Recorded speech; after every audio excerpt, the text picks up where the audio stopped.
Right, so this is Unit 8, Section 3. It begins, recall that the p distribution is approximately normal with the mean or mu equal to p, and standard error or standard deviation is sigma equals the square root of p times q divided by n. Now, we're going to see some notation here that p hat is a point estimate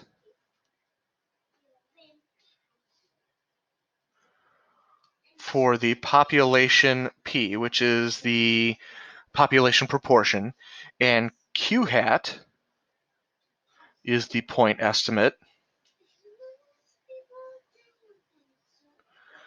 for the population opposite the proportion we're talking about.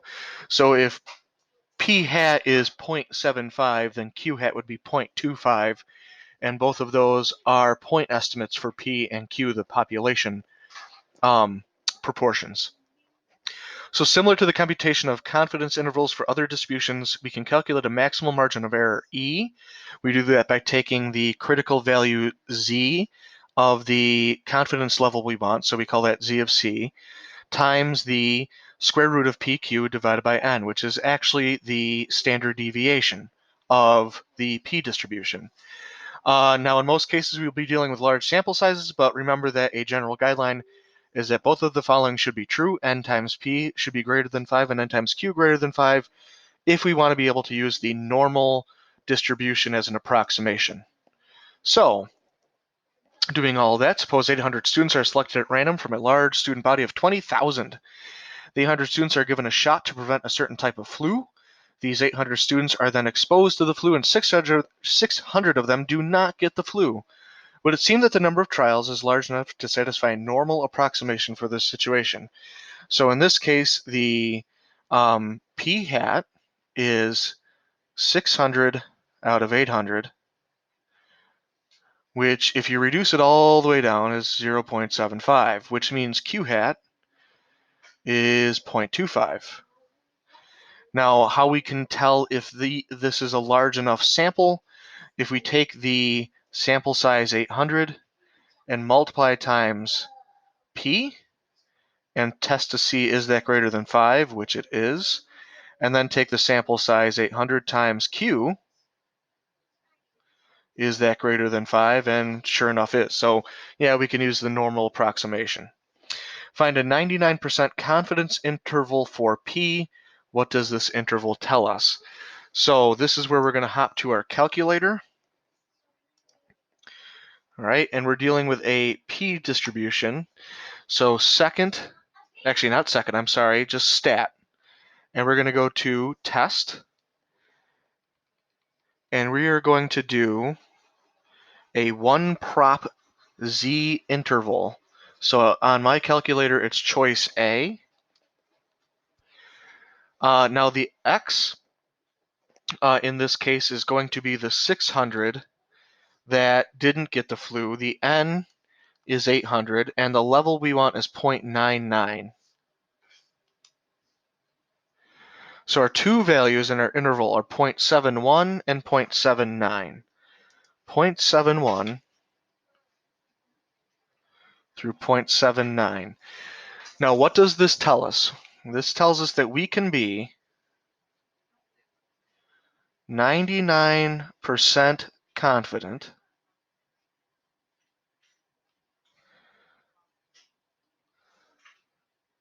that the flu shot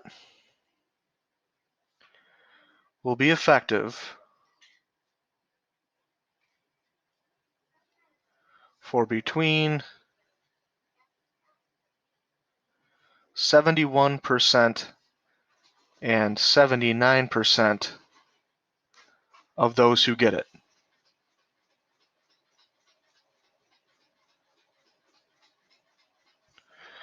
Right, because what the confidence interval tells us is that, that a 99% confidence interval, between those two values, we can be pretty darn sure the actual proportion is in there.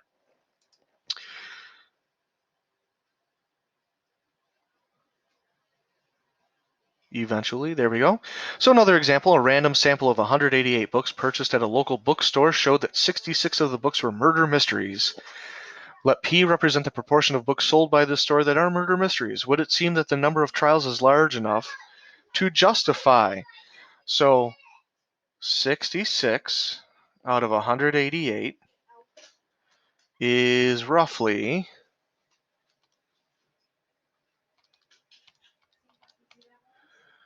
about 0.35. So if we take the 188 times 0.35, is that greater than 5? Yep. How about 188 times 0.65? Is that greater than 5? Yep.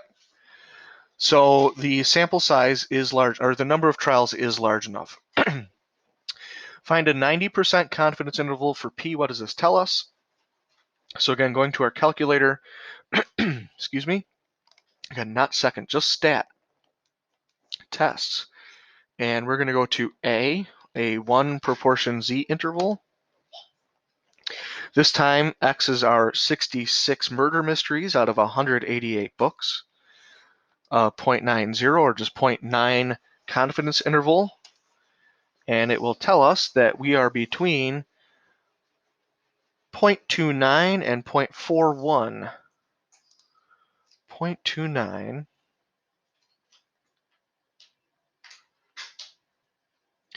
Now, what does this tell us? It tells us that, now this number here, this 0.35, you think of it, that's 35% of the books in this sample are murder mysteries. So what this tells us, and I'm going to kind of explain it a different way. If we kept taking samples of 188 books at this bookshop, and let's say we did 10 samples of 188. So 1, 2, 3, 4, 5, 6, 7, 8, 9, 10. Then this 90% means that probably 9 out of 10 of these samples, so this one, this one, this one, this one, not this one, this one, this one, this one, and this one, and this one. So 9 out of the 10, if we were to then find the percent of murder mysteries, 9 out of 10 of them would have somewhere between 29% and 41% murder mysteries. So maybe that's another way to think of the confidence interval. Hopefully it doesn't make it more confusing.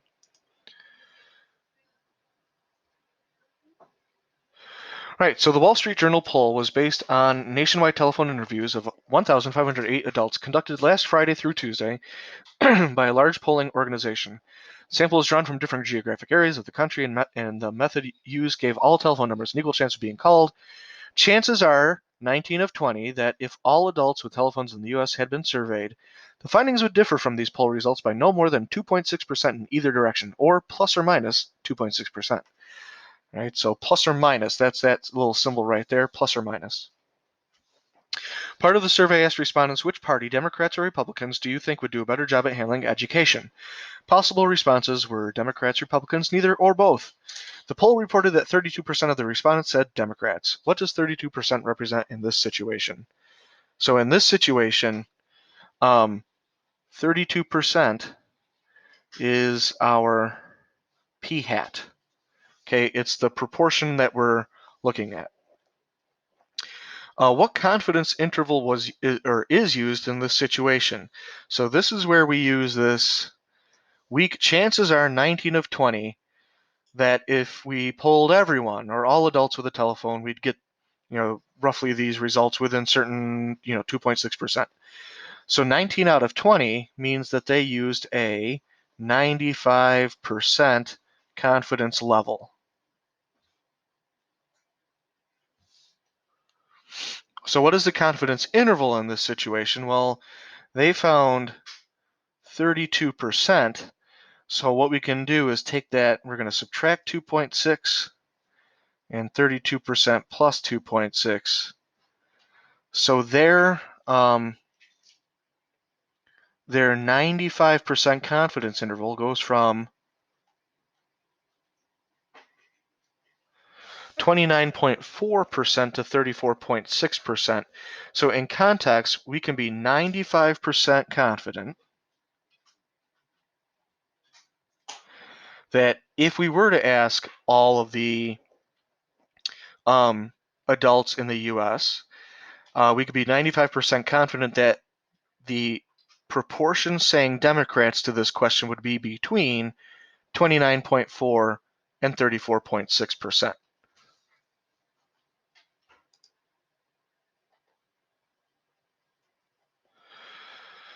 So next, exercise. So maybe try this one on your own and then pause the video and then restart it to see if you get the same answer. So I'll pause this for a second so you can do that. Okay, so first let's find our P, or I should say our P hat. 3,139 out of 5,792 is roughly 3139 divided by 5792. Roughly 0.54, maybe 0.542. All right. And we want to find a 99% confidence interval for P. I guess we didn't really have to do this part because on our calculator, when we do stat and we go to test and we go to A, yeah, I guess we didn't have to calculate that, but not bad that we did. 3139 is our X, 3139 out of, I believe, 5792, and a 99% confidence interval. Let me make sure that's right. Yep, 5792, okay. And then this will tell us that 0.53 and 0.56.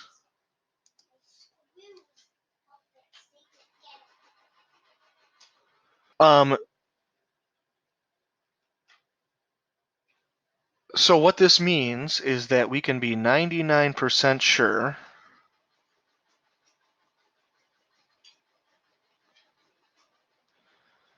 that if all physicians were asked,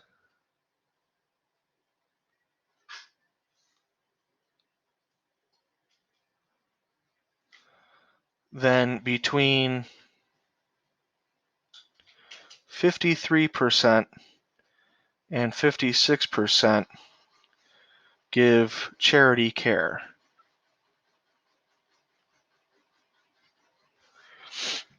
Now, the second part of this is the normal approximation appropriate for this situation. So we're going to take the N, which is 5,792, times P hat, or P, which in this case is 0.542. Is that greater than 5? Yep. Is N times Q, which in this case would be 1 minus this, which would turn out to be 0.458, I believe. So 5792 times 0.458, is that greater than 5? It sure is. So is the normal approximation appropriate? Yep, because NP and NQ are both greater than 5.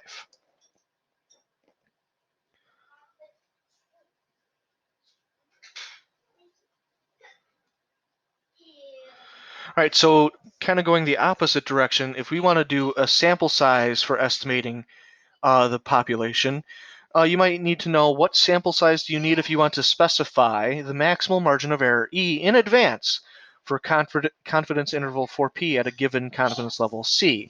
So it depends on actually if you know one thing or not. So if there is a preliminary estimate for the value of the population proportion, then you're going to use this equation here to calculate your sample size, which is P times Q, the preliminary estimates, times the critical value Z divided by E all squared. If there is not a preliminary estimate, then you use this formula. Okay, so here's kind of the difference.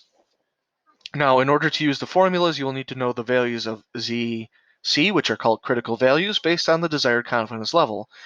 This was discussed more in 8.1, so if you haven't watched that yet, you might want to go check out where we got these from on our calculator. I just kind of copied the table here.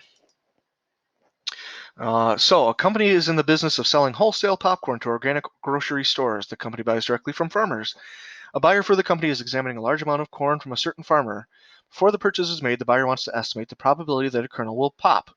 The buyer wants to be 95% sure that the estimate will be no more than 1% from the true proportion of pop kernels to total kernels.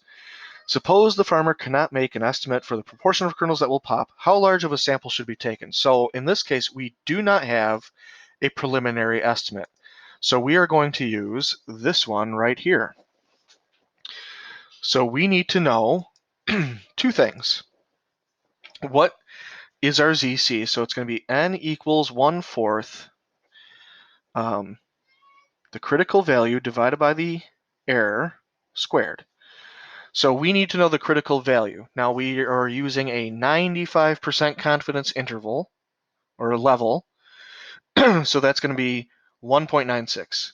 So 1/4 1.96 divided by, now the error is 1%. So 0.01 as a decimal. All of that squared. If we do that on a calculator, so let me get out my calculator. 1/4, I'm going to do 0.25 times 1.96.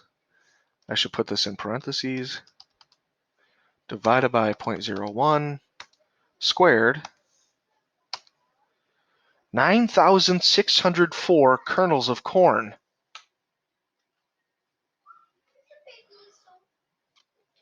So if we were to test 9,604 kernels of corn, then we could say we're 95% sure that they pop 1% from the true proportion. Now let's say they go to another farmer, and this farmer, based on maybe a trial before, knows that 85% of his kernels will pop. So in this case, we know the p hat, 0.85, or I guess we could just call it p. Yeah, let me get rid of that. That's so 0.85. Come on. So Q is going to be 0.15. So we're going to use this formula to get the sample size. 0.85 times 0.15. And then the critical value. Now we want to still be 95% sure, so we're still going to use that 1.96. We still only want to be 1% away. And then this will give us our sample size, since we know a rough estimate. So 0.85 times 0.15, and then that times 1.96 divided by 0.01 squared. So 4,898. General rule of thumb is we typically always round up to the next largest whole number. So 4,899 kernels. Now if you take a look, when we don't have an estimate, like in A, the sample size we need is much, much larger than if we do have an estimate. In fact, it's about twice what we need than when we have an estimate. So a random sample of medical files is used to estimate the proportion P of all people who have blood type B. If you have no preliminary estimate for P, how many medical files should you include in your random sample to be 85% sure that the estimate will be plus or minus 5% from the actual proportion? So we don't have an estimate, but we do want to be 85% sure. So our critical value is going to be 1.44. So following the formula, 1/4 1.44 divided by the error is 0.05, 5% squared. So this is going to turn out to be 1/4, 0.25 times 1.44 divided by 0.05 squared. Again, we're going to round up to 208. So you should pull 208 files. Now, what if we have an estimate that it is 8 out of 90 people that have blood type B? So in this case, we have an 8 out of 90. So our Q is, you could say it's 82 out of 90. Now, if we change these to decimals, 8 divided by 90, about 0.09. So this is about 0.91. So the sample size here would be 0.09 times 0.91. The same critical value, so 1.44, divided by the same error, 0.05, squared. And then calculator does the rest. 0.09 times 0.91 times 1.44 divided by 0.05 squared. 68. So 68 files.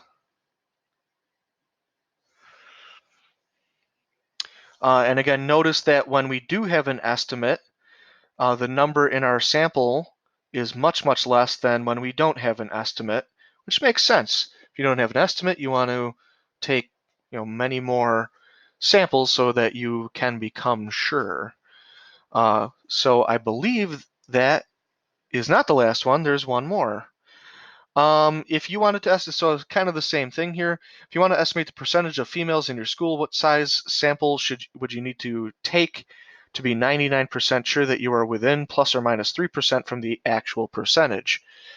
All right, so we don't have an estimate in this one.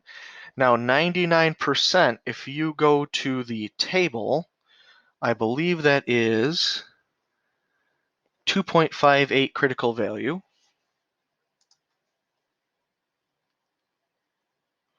The error is 0.03 and then squared. This will give you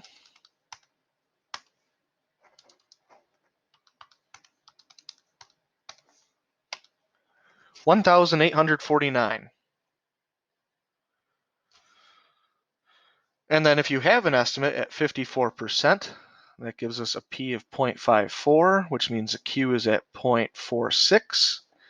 So 0.54 times 0.46 times the critical value divided by the error squared.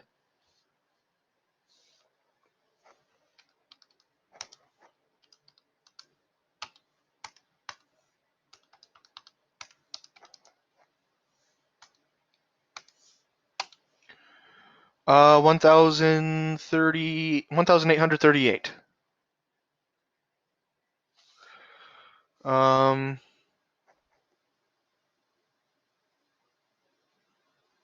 Yep. Okay, so let me know if you have any questions. I'll put out some more questions for 8.3. Hopefully you're doing all right, and hopefully we'll see you soon. Bye now.